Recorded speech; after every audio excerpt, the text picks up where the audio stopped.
नमस्कार दोस्तों, मैं हूं ब्रिजेश तिवारी और आप देख रहे हैं good morning post Hindi. Pakistan एक ऐसा दुर्भाग्यशाली और बदनसीब देश है जहां की जनता के पास तो 2 टाइम की रोटी भी नहीं है। 2 टाइम की रोटी के लिए भी हर पल मारामारी है। हर दिन एक नए जंग को लड़ना पड़ता है। वहीं पाकिस्तान के नेताओं के पास अरबों और खरबों की संपत्ति है। उन्होंने दुबई, लंदन, टर्की जैसे देशों के पड़ोसी इलाकों में प्रॉपर्टी खरीद रखी है, और भी 1-2 रुपए की नहीं, करोड़ों की प्रॉपर्टी। यही हाल पाकिस्तान के सेना के अफसरों का भी है। उनके पास भी अरबों और खरबों की प्रॉपर्टी है और उन्होंने भी अपना अच्छा खासा इन्वेस्टमेंट दुबई, लंदन, टर्की और भी बहुत सारे देशों में कर रखा है। लेकिन अगर हम पाकिस्तान की जनता की बात करें तो पाकिस्तान की जनता निहायत ही कंगाल है। पाकिस्तान की जनता को 2 टाइम की रोटी भी ठीक ठाक तरीके से नहीं मिल रही है। जहां पाकिस्तान में नेताओं और फौज के अफसरों की मौज है, वहीं पाकिस्तान की जनता के लिए पाकिस्तान किसी नरक से कम नहीं है। और जो पाकिस्तान के नेता है और वहां की जो फौज है, दिन रात ऐसे कुछ कारनामे कर रही है जिससे दिन प्रतिदिन देश का कर्ज बढ़ता जा रहा है और पाकिस्तान की जनता के साथ एक ऐसा धोखा हो रहा है जो कहीं ना कहीं पाकिस्तान को ही बर्बाद करके रख देगा।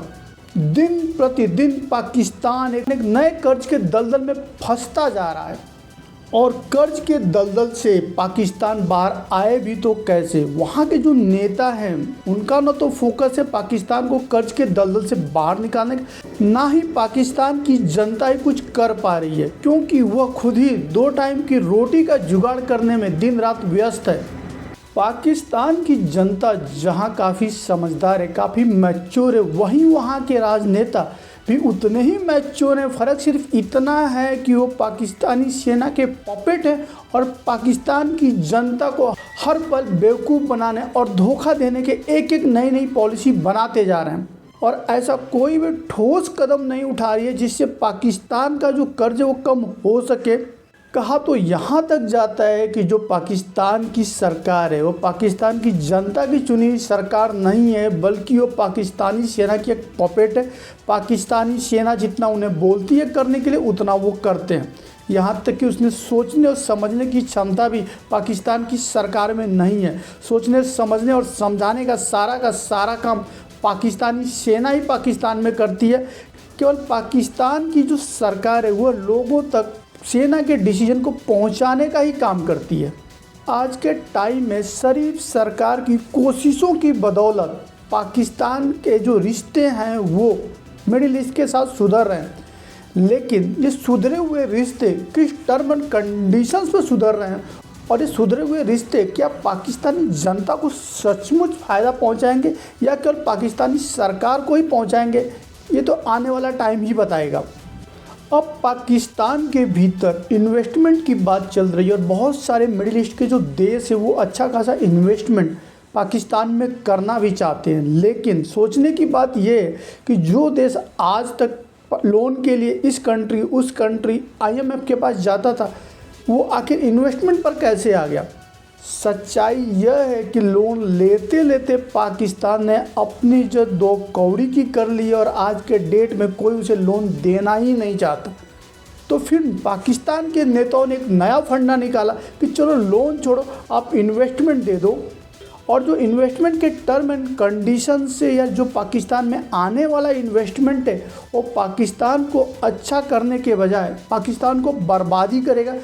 जो लोन पाकिस्तान को मिलता था उसे पाकिस्तानी जनता का भला तो बहुत ही कम होता था, क्योंकि बहुत थोड़ा ही पैसा पाकिस्तानी जनता तक पहुंचता था।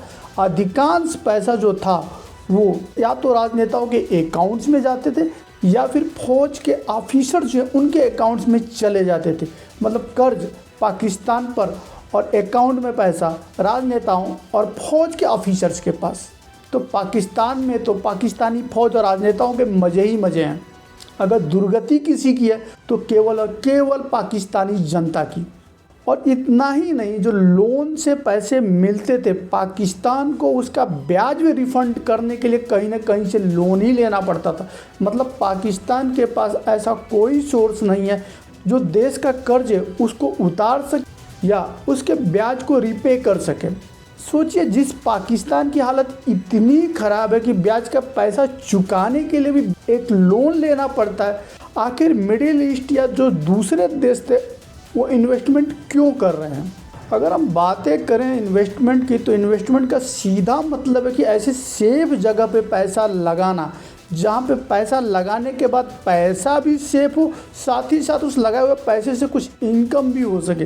लेकिन पाकिस्तान में ऐसी कोई सिचुएशन ही नहीं है कि इन्वेस्टमेंट 100% सेफ हो और रिटर्न देना तो दूर की बात है। अगर हम पाकिस्तान की बात करें तो पाकिस्तान में न तो पॉलिटिकल स्टेबिलिटी है, क्योंकि आज तक किसी भी पीएम ने अपना कार्यकाल पूरा नहीं किया है, ना ही फाइनेंशियल सिक्योरिटी है, क्योंकि पैसा देने के बाद पैसा रिटर्न हो पाएगा, पाकिस्तान ऐसा कर पाएगा, इसके चांसेज ही बहुत कम है।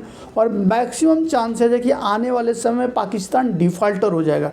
तो ऐसे केसेस होने के बाद भी अगर सऊदी अरब, ईरान, कुवैत, ओमान और अदर मिडिल कंट्रीज पैसा डाल रही है पाकिस्तान के भीतर, तो उसका बेसिक क्या है? उन्हें कैसे श्योरिटी है कि उनका पैसा सेफ है? यहाँ तक कि पाकिस्तान के लोगों को भी भरोसा नहीं है कि उनका पैसा पाकिस्तान में सेफ है, क्योंकि जितने भी लोग पाकिस्तान के बाहर पैसा कमा रहे हैं या पाकिस्तान के भीतर ही पैसा कमा रहे हैं, वो अपना पैसा दुबई, लंदन और तुर्की में इन्वेस्ट कर रहे हैं। तो जब पाकिस्तान के लोगों को ही भरोसा नहीं है कि पाकिस्तान में हमारा पैसा सेफ है, तो फिर आप कैसे कह सकते हैं कि पाकिस्तान के बाहर के जो मिडिल ईस्ट कंट्रीज है वो पाकिस्तान में पैसा डाल के सेफ है? फिर भी मिडिल ईस्ट कंट्रीज पैसा लगा रही हैं तो ज़रूर कुछ ना कुछ होगा। अब जो मैं बताने वाला हूँ ये देख करके पाकिस्तानियों के तोते ही उड़ जाएंगे। पाकिस्तान पूरा का पूरा बर्बाद होने के रास्ते पे चल चुका है और पाकिस्तानी लोगों की तो खटिया खड़ी होने वाली है। सच्चाई यह है कि पाकिस्तानी संसद ने एक बिल पास कर दिया है जिसमें ये क्लियर कट मेंशन है कि जो भी स्टेट्स की प्रॉपर्टी है उनको फॉरेन कंपनी को बेच दिया जाए और बेचने से जो पैसा मिलेगा उसको देश को चलाने के लिए यूज किया जाएगा। अब ये पैसा जो मिलेगा ये देश चलेगा इससे, या फिर ये पैसा भी राजनेताओं के अकाउंट्स में जाएगा, सेना के अफसरों के अकाउंट में जाएगा, ये तो आने वाला समय बताएगा।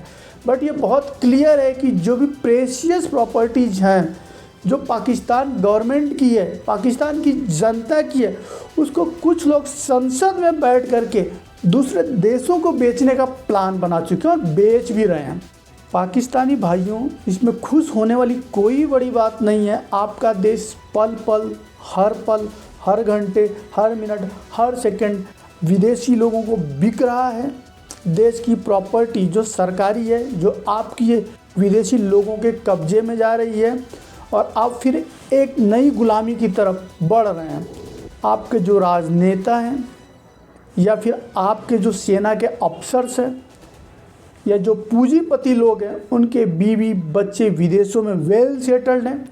उनके पास दुबई, लंदन, टर्की, यूएसए और कई सारी जगहों पर प्रॉपर्टी है। उनको आपके देश की कोई फिक्र नहीं है। बच गए आप, तो आप एक नई गुलामी के लिए तैयार रहिए।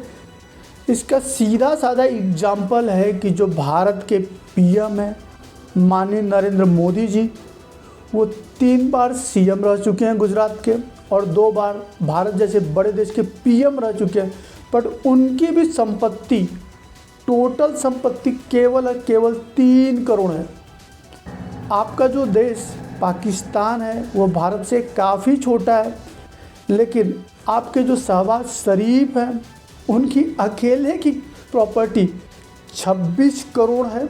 विदेशों में जो कुछ है वो अलग बात है। तो जब आपका पीएम आपके देश के लिए इतना सीरियस है, तो आप पर अगर कर्ज बढ़ रहा है, आपका देश बिक रहा है, तो कुछ नई बात नहीं है। हमारे पाकिस्तानी भाइयों से एक आखिरी सवाल, क्या आपको लगता है कि आपका देश एक सही दिशा में बढ़ रहा है? क्या आपको जो लग रहा है कि आपकी जो पीएम या आपकी फ़ौज या वहाँ आपके यहाँ के राजनेता पाकिस्तान के लिए जो कर रहे हैं वो सफिशिएंट है? कमेंट्स करके हमें ज़रूर बताएं। और आप पहली बार हमारे चैनल्स पर आए हुए हैं या अभी तक आपने हमारे चैनल्स को सब्सक्राइब नहीं किया है, तो प्लीज़ हमारे चैनल को सब्सक्राइब कर लीजिए ताकि हम जब भी कोई वीडियो डालें आपको मिल सके। साथ ही साथ अगर वीडियो अच्छी लगी हो तो अपने दोस्तों तक ये वीडियो को ज़रूर पहुंचाएं।